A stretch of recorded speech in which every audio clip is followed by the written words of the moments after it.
राजस्थान में विधानसभा का आज अंतिम दिन था, जो कि पूरा हो गया।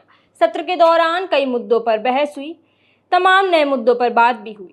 कुछ बिल पास हो गए और कुछ वहीं के वहीं रह गए। लेकिन हैरानी की बात ये नहीं है कि सत्र का आज अंतिम दिन था, बल्कि चौंकाने की बात यह है कि इस 40 दिन के सत्र में राजनीति को हलचल पैदा करने वाले कुछ ऐसे दिग्गज नेता जो कि सत्र में नहीं दिखे, जैसे कि राजस्थान की 2 बार की पूर्व मुख्यमंत्री वसुंधरा राजे सत्र के दौरान एक भी दिन विधानसभा में नहीं दिखी। तो ये सोचना तो बनता ही था ना। तो आपको बताते हैं कि सियासी जानकारों के मुताबिक हाल फिलहाल में वसुंधरा राजे बीजेपी से खफा नजर आ रही हैं, ऐसी खबर आ रही है, और वे राजनीति से दूर दूर तक कोई वास्ता न रखते हुए भी नजर आ रही हैं। बात करें राजस्थान के एकमात्र जननेता की, तो वे हैं किरोड़ी लाल मीणा। एक दिन वे विधानसभा में आए और मानो अपनी ही सरकार पर धावा बोलकर चले गए। तो वो कैसे, सुनिए।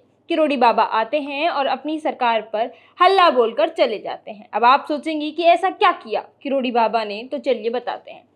फोन टैपिंग पर बाबा लगातार आरोप लगाते रहे और कहते रहे कि मेरी सरकार मेरे ही फोन को टैप कर रही है। फिर उन्होंने कहा कि खैर जाने दो, इनका तो यही काम है। इसके बाद बात को यहीं खत्म कर दिया। और उसी के साथ आपको आगे बढ़ते हुए बताएंगे कि अशोक गहलोत, जो कि कांग्रेस से मुख्यमंत्री रह चुके हैं, वे सिर्फ 40 दिन के सत्र में एक दिन आए, मानो कि प्रेजेंट लगाई और चले गए।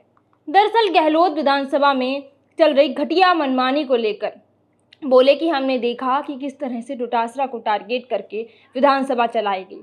क्या आपको पता है कि ये तो ट्रेलर था, पिक्चर अभी बाकी है। और वो पिक्चर सचिन पायलट से शुरू होती है कि भाई पायलट की चर्चा नहीं हो, ऐसा तो हो ही नहीं सकता। तो भैया नहीं नहीं नहीं, लेकिन पायलट की बात ना हो, ऐसा नहीं हो सकता।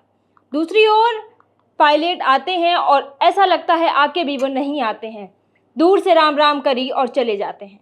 वहीं दूसरी ओर बीजेपी की बात की जाए तो बीजेपी के राजेंद्र राठौड़ की पहले विधानसभा में उनका सिक्का बोलता था, यानी कि उनकी तूती बोलती थी, लेकिन इस बार विपक्ष के नाम पर उफ तक नहीं कर पाए। ऐसे में लाजमी सवाल तो उठता ही था कि क्या बीजेपी में सब कुछ ठीक चल रहा है? यह हलचल जो दूर से दिख रही है वो क्या उतनी ही है, या सिर्फ कांग्रेस को बनाया था निशाना?